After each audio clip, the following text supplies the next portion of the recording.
Salut les copains, allez je vous fais une petite vidéo sur un incident qui m'est arrivé hier.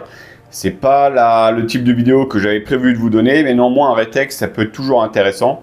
Donc voilà, donc je vous donne le contexte. Il est 8h30 du matin, je suis à Saumur, il fait beau, il y a entre 3 et 5 nœuds de vent, et ça fait 1 heure que je suis en train de faire des rodéos décollage et poser pour tester plusieurs trucs et vérifier une réparation que j'avais eue sur un faisceau électrique suite à une panne que j'avais eue précédemment, que vous avez peut-être vu sur ma page Facebook. Voilà, donc ça fait 1 heure que je vole et voilà ce qui arrive.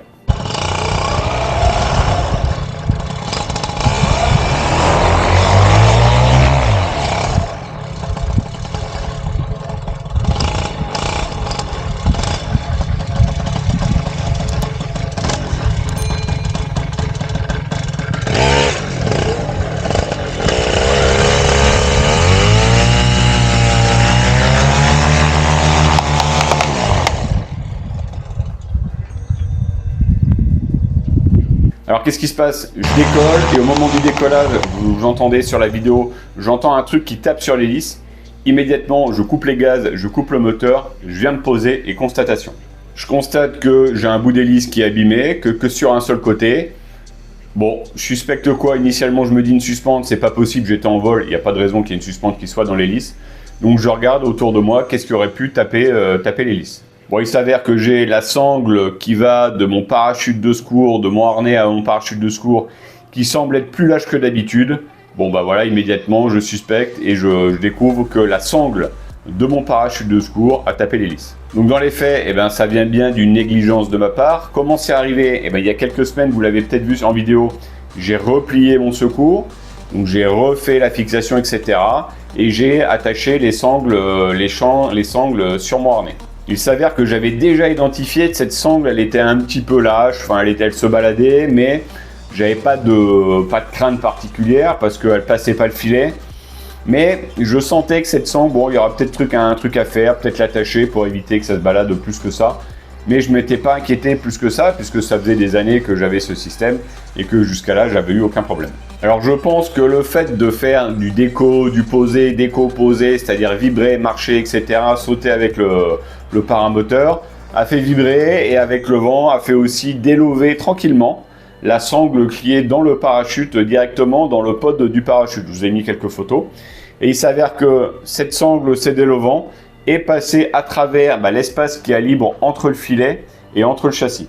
Bon, ça tombe bien, j'avais prévu de vous faire une vidéo sur comment attacher les parachutes de secours, soit en ventral, soit sur une poche latérale qui est directement rattachée à la sellette. Donc ça sera l'occasion justement d'agrémenter un petit peu plus cette vidéo. Donc voilà, donc malgré une vérif avant vol de ce système d'installation, parce que j'avais vérifié que ma sangle passait bien à l'extérieur de ma canne mobile, que le mousqueton était bien attaché, qu'il bougeait pas plus que ça. Bref, dans les faits, ça c'est arrivé pendant la séance. Ça aurait pu arriver en vol, ça aurait pu être beaucoup plus grave. Imaginez la sangle qui s'enroule autour de l'hélice. J'ai eu un peu de chance dans mon malheur. Bon, maintenant je vais corriger le problème. Pour corriger le problème, je vais tout simplement mettre une petite attache en scratch ou en élastique pas trop solide, comme ça qui va pouvoir casser assez rapidement, sur la sangle qui part donc directement de la sellette et qui amène au parachute de secours. Et j'ai déjà replié mon parachute de secours, enfin surtout replacé correctement le parachute dans le pod pour avoir cette suspente là, la suspente noire, qui soit pas trop délovée et qui est un peu mieux fixée. Mais je pense aussi que je la fixerai avec un petit élastique pareil pour éviter que ça se balade plus que ça. Qu'est-ce qu'il faut retenir de ce rétexte selon moi? La première chose, c'est de bien checker son appareil avant d'aller en vol. Et s'il y a un doute, il y a un pas de doute. Voilà, si vous estimez que ça peut être source de problème, globalement, il y a des chances que ça soit source de problème. Ensuite, pour moi, le réflexe panne, le réflexe incident, ça va être de couper les gaz immédiatement. On évite de relancer, de laisser l'hélice aller super vite en fonction de ce qui arrive. Initialement, de couper le moteur si c'est possible en fonction de la zone où vous êtes et si vous êtes capable de le faire. Et ensuite, de vous mettre sur une trajectoire de poser. Là, j'étais au décollage. On réfléchit pas, on n'essaye pas de décoller, de voir ce qui se passe en vol. On vient reposer immédiatement. D'où l'intérêt d'avoir un espace libre face à vous au décollage. Ensuite, ça me fait valider deux choses que moi, je trouve importantes, mais là, pour le coup, on voit que ça peut l'être. Un, l'embrayage sur le paramoteur.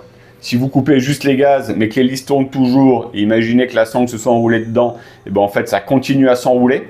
Et pour peu que vous puissiez pas couper le moteur, imaginez juste avant j'avais une panne de tresse de masse. Les symptômes c'était quoi? C'était à un moment donné je pouvais plus démarrer en vol, le moteur ne voulait pas démarrer. Et après une panne qui m'a amené directement sur le faisceau de la masse, parce qu'initialement j'avais refait tout mon faisceau électrique, c'était que j'arrivais plus à couper en vol. Si vous n'arrivez plus à couper en vol, un jour, bon c'est simple, hein, c'est le faisceau de la masse, soit de l'interrupteur, soit de la masse qui est directement reliée au châssis, qui est HS. Et la deuxième chose que je trouve qui est pas mal, c'est le scotch pal. Vous voyez sur l'hélice, elle est explosée.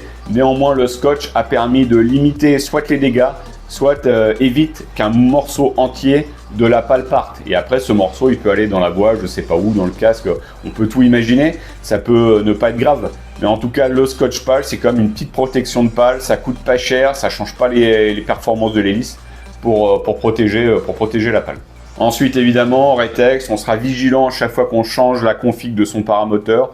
Si on a changé quelque chose dessus, on s'assure de bien vérifier que tout est OK. Et on remarquera que ce petit espace entre le filet et le châssis à ce niveau-là peut faire passer une sangle, peut faire passer un truc, et que le filet, s'il va pas jusqu'au bout, et il y a beaucoup de modèles où il y a ce petit espace, et bien en fait, on va être vigilant par rapport à ça. On est plusieurs à avoir vu des sangles passer, des sangles de sellette, ou des choses passer par ce petit espace. En tout cas, moi j'ai déjà croisé des gens qui ont tapé l'hélice avec des sangles qui étaient à ce niveau-là à peu près. Voilà pour le Retex, je vous dis bon vol, volez en sécurité, à bientôt.